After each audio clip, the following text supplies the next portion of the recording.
Ashutosh sir क्षमा चाहेंगे। बोलिए। देखिए, देश की महत्वपूर्ण कार्यपालिका और विधायिका और न्यायपालिका, इन तीनों पे हिंदुस्तान का भविष्य टिका है।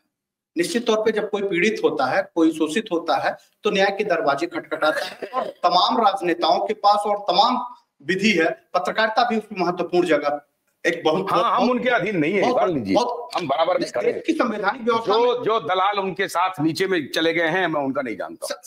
We are the fourth pillar. We are not under him. We are fourth pillar. We are parallel to him. Judiciary, executive, media. मैं उस मीडिया को रिप्रेजेंट करता हूँ, इसीलिए मैं कहता हूं कि we are not under judiciary. नहीं, देश we are parallel to them.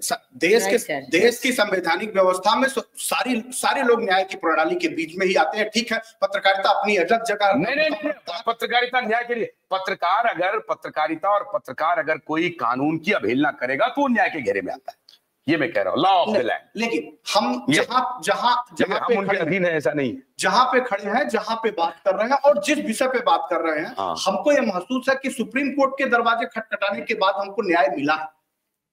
हम ये कतई मानने से इनकार नहीं करते हैं कि जिस सुप्रीम कोर्ट को एक शब्द में लिख देना हो कि केस इज द डिसमिस। कैसे लिख देंगे डिसमिस? ये उनका बपोती नहीं है।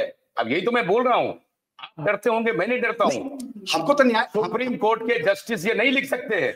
वो उनको कानून की पालना करनी है, कानून की व्याख्या करनी है। वो वहां नहीं है ऑलमाइटी की कुछ भी लिख देंगे। सबसे बड़ी नहीं हो सकता। आशुतोष सर, सबसे बड़ी बात ये थी कि हम पीड़ित पक्ष के लोग गए थे, वो आपको याद होगा, मैं फिर कहूंगा कि आज इस विषय पे हम लोग ये आंदोलन के मुद्दे पे ही बहुत बड़ी बात करने आए थे और न्याय के जो कार्य प्रणाली हम लोगों ने वहां तक ले जाके रखी थी इसको भी बताने आए थे। लेकिन मुद्दा बहुत बड़े उस पे आ गया है कि सुप्रीम कोर्ट के ऊपर से हम लोगों का विश्वास ही खत्म होता जा रहा। विश्वास तो तब भी नहीं खत्म हुआ था जब सुप्रीम कोर्ट ने 2012 में देश की सर्वोच्च अदालत ने सुप्रीम कोर्ट सहारा के प्रबंधन तंत्र को यह निर्देशित कर दिया था कि 15% ब्याज के साथ इन लोगों के पैसे दिए जाए। उसके बाद लगातार 12 साल तक उस कोर्ट का अनुपालन नहीं हुआ। तमाम कागजी कार्रवाइयों में फंसता चला गया और तब भी कोर्ट पे हम विश्वास बनाए आए। 12 साल का समय हमारा लगा। तो कोर्ट पे विश्वास तब भी है जब जिस केस के लिए हम लोग सुप्रीम कोर्ट में गए, सरकार भी जिस केस के लिए सुप्रीम कोर्ट गई पैसे मांगने के लिए कि 5,000 करोड़ रुपए पता नहीं किस आधार पे कौन तरीके अपना करके उन्होंने भारत के सॉलिसिटर जनरल को भेजा और 5,000 करोड़ रुपए लेकर आई, जहां पे हम मामला कर रहे थे 3 लाख करोड़ रुपए से ज्यादा किए। तो उन्होंने कितना दिया? 5,000 करोड़ रुपए दिए। कंडीशन क्या लगाया कि आप इनके लोग स्मॉल इन्वेस्टरों को पैसा बांटिए। उन्होंने टाइम टेकिंग नहीं दिया, भारत की सरकार ने टाइम टेकिंग दिया कि हम 45 दिनों के अंदर उस पैसे को बांटेंगे। और 45 दिनों के बीच में उन्होंने जो सुप्रीम कोर्ट ने गाइडलाइन दिया, उनके 3 वकीलों का पैनल, जज का पैनल के रखा उसकी निगरानी करने के लिए। और आज तक 1.5 साल से ज्यादा का समय हो गया। वो निगरानी जिस सुप्रीम कोर्ट ने उनको निगरानी के लिए रखा, उनकी फाइल सबमिटेड होकर के सुप्रीम कोर्ट से नहीं कह पाई कि 1,000 करोड़ रुपए भी 300 करोड़ रुपए बीच में बांटे थे उन्होंने। उसके बाद जब बड़े पैमाने पे आंदोलन को और बड़े पैमाने पे सरकार को बताने की बारी आई, तो जल्दी में उन्होंने 3 महीने में 1,000 करोड़ और बांट दिए। 1400 करोड़ रुपए बांट पाए, जबकि 5,000 करोड़ रुपए बांटने के लिए 45 दिन में कहा। तो निगरानी करने वाले तो उसी सुप्रीम कोर्ट के लोग हैं। विश्वास ना होने के बावजूद भी मुख्य धारा तो उसी सुप्रीम कोर्ट की तरफ से होके ही जा रहा है, क्योंकि ये भारत की सरकार की बात नहीं मानते। भारत की सरकार की बात नहीं मानते, भारत की सरकार और संविधान से ऊंचे हैं। इनके अंदर सारी की सारी फैसिलिटीज है। वो नेताओं को खरीदते उनको टाइम नहीं लगता, उनको अधिकारियों को खरीदते टाइम नहीं लगता। उनके पास देश की न्यायालय से सबसे बड़ी न्यायालय अपनी कोर्ट बनाए बैठे हुए हैं। वो कई आपके ही माध्यम से हम लोग उनको ये सुनते भी मिला है, देश के और भी लोग कहते हुए दिखाई दे रहा है कि भाई हम 5,000 करोड़ रुपए वहां खर्च कर देंगे, 10,000 करोड़ रुपए सरकार को बांट देंगे। मतलब देश की संवैधानिक व्यवस्था से उनका कोई लेना देना नहीं है, देश के तमाम कानून व्यवस्था से उनको लेना देना नहीं है। देश के 13 करोड़ निवेशकों को वो साग की तरह, मुर्गी की तरह काट करके खाने की योजना बना रहे हैं। तो ये तो देश के निवेशकों को सोचना पड़ेगा, खासतौर पे जो देश के निवेशक हैं, कि हमारे पैसे पे वो हमारे ही ऊपर ये कहते हैं कि हम 5,000 करोड़ रुपए तुम्हारा बर्बाद कर देंगे सुप्रीम कोर्ट पे। यानी सुप्रीम कोर्ट को बिकाऊ समझ रहे हैं। उनका कहना क्या है? वो इनकी इतनी बड़ी हिम्मत और इतनी बड़ी मजाल कि देश की न्याय व्यवस्था सुप्रीम कोर्ट को ये कहते हैं, मैं सुप्रीम कोर्ट को खरीद लूंगा लेकिन तुमको नहीं खरीद पाऊंगा, तुमको पैसा नहीं दूंगा। ये उनको ये दर्शाता है कि देश की सरकारों को भी इस पे गंभीर होना पड़ेगा। इसी तरह तो कोई अपराधी आएगा, कोई भी उद्योगपति आएगा, देश के लोगों को लूट कर चले जाएगा और कहेगा कि मैं सुप्रीम कोर्ट को खरीद दूंगा, मैं सरकारों को खरीद दूंगा, तो ना सरकारों का वजूद रह जाएगा, ना देश की सुप्रीम कोर्ट की वजूद रह पाएगी। अगर ये चैनल माननीय न्यायालय की तरफ भी जाता हो तो जरा एक बार गंभीर मंथन करके देखिए कि आपके बारे में कहा क्या जा रहा है। लोगों के बीच में अवधारणा क्या पैदा हो रही है कि जिस कानून और न्याय व्यवस्था के लिए हम एकदम स्टैंड बाई होकर खड़े करते कि हमको कानून का अनुपालना करना पड़ता है। जो आधार साधारण आदमी, गरीब आदमी सड़कों पे चलता है तो पुलिस रोक लेता है तो उसको आधार कार्ड, उसको ड्राइविंग लाइसेंस और तमाम चीजें। भाई एक एग्जांपल देता हूं, अभिषेक मनु सिंघवी के सीट के नीचे 50,000 रुपया पकड़ाया। कहां पकड़ाया? स्टेशन पर नहीं पकड़ाया, बस स्टॉप पे नहीं पकड़ाया, सिनेमा हॉल में नहीं पकड़ाया, भारत के संसद में पकड़ाया, भारत की संसद। अब वो पैसा अभिषेक मनु सिंघवी का है, किसका है नहीं है, एक दिन खबर आई वो गायब हो गई। सुना उसके बाद क्या कोई खबर? क्या? अरे सर फिर बताइए 50 लाख किस संसद की बात कर रहे हैं? उस संसद में किस वही तो मैं कह रहा हूँ, किस संसद की बात कर रहा है सर? 80% लोग अपराधी, भ्रष्टाचारी, बलात्कारी, तमाम तरीके के जघन्य अपराधों से होने के बावजूद भी संसद का प्रतिनिधित्व कर रहे हैं। संसद की बात कर रहे हैं, तो ये आपको लिए आम खबर होनी चाहिए। अरे आप शुक्र मनाइए कि वहां कोई संसद भवन के सामने किसी महिला का बलात्कार करता दिखाई दे रहा है। ऐसी परिस्थितियां लोग वाले हैं, वो वहां पे खड़े होकर कुछ भी कर सकते हैं। आज ये कर रहे हैं तो 50,000 रुपए, 50 लाख रुपए दिखाई दे रहे हैं, तो क्या दिखाई दे रहे हैं? ये तो उन लोगों के लिए कुछ भी असंभव नहीं। इसी नाते कहा गया है कि लोकतंत्र का पवित्र मंदिर है, जब तक इसको गंगा जल से साफ नहीं करोगे, जब तक इन भ्रष्टाचारियों को निकाल करके बाहर नहीं करोगे, जब तक शुचिता भरी और आम इंसानों को जो वास्तव में नाता रखते हो, जो एकदम शिक्षित परिवार के लोग आते हो, जो समाज के प्रतिनिधित्व करने वाले लोग हो, उनको आप टिकट नहीं देते हो, उनको सदन में नहीं भेजते हो, तब तक ये लोकतंत्र का पवित्र मंदिर इसी तरह ही कलंकित होता रहेगा।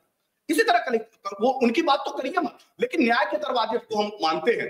हम दूसरी जगह वहां भी मानते हैं कि हमारे जब सारे रास्ते बंद होते हैं, तो आपने कहा मैं सुप्रीम कोर्ट को नहीं मानता, ये कहने का साथ एक पत्रकार ही कर सकता है। एक पत्रकार ही कर सकता है। पत्रकारिता क्षेत्र में अपनी आप की साख प्रतिष्ठा बना के रखने वाला व्यक्ति ही कर सकता है, जिसने देश और समाज के लिए जिया हो। ये पत्रकार नहीं कह सकता है कि हम सुप्रीम कोर्ट के इस कानून और इस फैसले का एकदम खुल के विरोध करते हैं। बाकी सारे लोग तो कहते हैं मैं सुप्रीम कोर्ट का फैसला आ गया, मैं उनको न्याय संगत मानता हूं, मैं उनके बीच में कोई टिप्पणी नहीं कर सकता।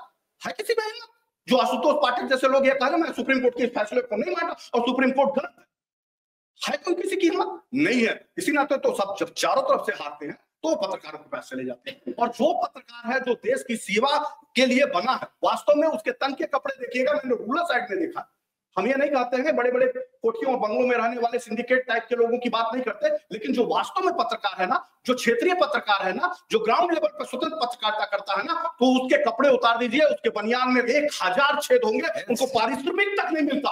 और वही देश के लिए सच्चे लोगों को जागरूक करके वही अपराध को कम करने की बात करता है। बाकी सारे लोगों को देखा है पेट वर्कर है, कोई भी बड़े अखबार, मैं नाम नहीं लूंगा, या छोटे से बड़ा कोई भी अखबार उठा लीजिए, वो ये हमसे कहते हुए 50 लाख रुपए दीजिए आपकी भी खबर चला दूंगा। आज तक मैं दूसरा हूं, इस मंच पे हूं, मेरे तमाम साथी देश भर के हैं। कभी आशुतोष जी ने कहा दिया हो कि भाई हमको 10,000 दे दो तब तुम्हारी खबर लाऊंगा और तब आपके लिए बोलूंगा। आज पैसे ना देने के बावजूद भी आशुतोष जी ऑल इंडिया जन आंदोलन संघर्ष ने देश के 13 करोड़ निवेशकों के लिए उसी तरह बोल रहे हैं जैसे अभयदेव शुक्ला बोल रहा है, जैसे नागेंद्र कुशवाहा बोल रहे हैं, जैसे संतोष जी बोल रहे हैं, जैसे सतीश चतुर्वेदी बोल रहे हैं और बहुत सारे लोग बोल रहे हैं। क्यों बोल रहे हैं भाई? क्योंकि उनके अंदर अभी भी देश के पीड़ित लोगों के लिए जगह है, चाहे वो जिस वर्ग से। तो मुझे तो उसी दरवाजे को खोजना था। आज इतने लोगों को बैठा कर पाने का, इस मंच पे खड़ा करवा पाने का है नहीं कुछ। मुझे नहीं बुलाया कभी कि बड़े चैनलों को, जिसको आप पेट चैनल बोलते हो, बड़े चैनल जो गोदी मीडिया बोलती हो, कभी सुन लिया? उनको तो हिंदू मुसलमान अगड़े पिछले करने से कोई फुर्सत नहीं है। उनको तो पार्टियों की सत्ता बनाने से कोई मतलब नहीं है। कांग्रेस और बीजेपी से कभी यह सवाल करते हुए दिखाई हो कि भाई इसके पहले 5 साल से लोग लड़ रहे हैं, कहां हैं आप? पाई के भुगतान देने के बाद झारखंड की बात करते तो नजर आते हैं, लेकिन उस झारखंड की सरकार जब उसी सरकार को उसके 5 साल पहले यह घेरते नजर नहीं आता कि तुम्हारी राज्य की गवर्नमेंट तब भी थी और वहीं के लोग आत्महत्या कर चुके थे और उनकी जमीनों को, उनके ऑफिसों को बंद करके उनके अधिकारियों को सीज क्यों नहीं कर दिया? क्या तब हेमंत सोरेन नहीं थे क्या? और आज हेमंत सोरेन है, ठीक है, अगर आज है तो आज उन्होंने वादा किया था, तमाम बिहार के से लेकर तमाम विपक्ष के नेताओं ने वादा किया था सदन में खुलेगा, आज सदन समाप्त होने की स्थिति में है। अब पप्पू शाह जी से, पप्पू यादव जैसे लोग ये कहते थे मैं भारतीय जनता पार्टी का कार्यालय हिला डालूंगा, मैं सदनों को चलने नहीं दूंगा, भारतीय जनता पार्टी के लोगों को कराने नहीं दूंगा। कहां है अब गायब हो गए, कहां है वो? वोट लेने बड़े बड़े दंग भरी बातें करते हुए दिखाई देते हैं। निश्चित तौर पे जब लोग टूट जाते हैं ना, तो लोगों को वो रास्ते तलाश करने पड़ते हैं कि इनको सबक सिखाया जाए।